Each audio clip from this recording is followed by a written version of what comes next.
Okay, now let's see how we can install JQ on Windows. So first we need to download JQ. To download JQ, I'll type JQ JSON on Google.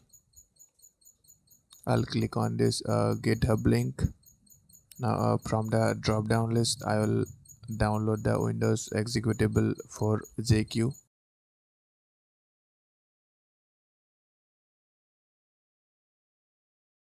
Okay, now the download is complete. I'll move to my C drive.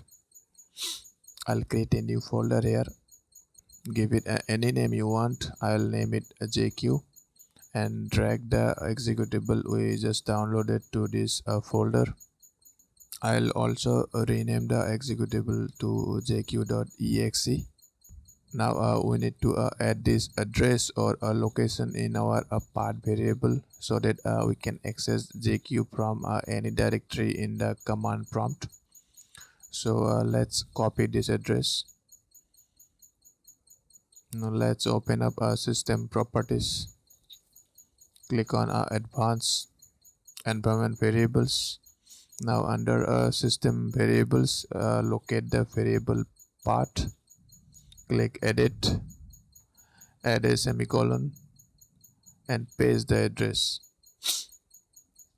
Click OK. Okay, now let's check if we can access JQ from the command line.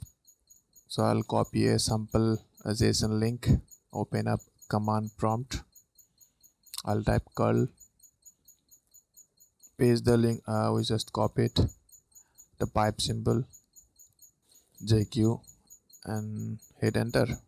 And as expected, JQ has prettified the JSON data. So this is it for this video. Thanks for watching.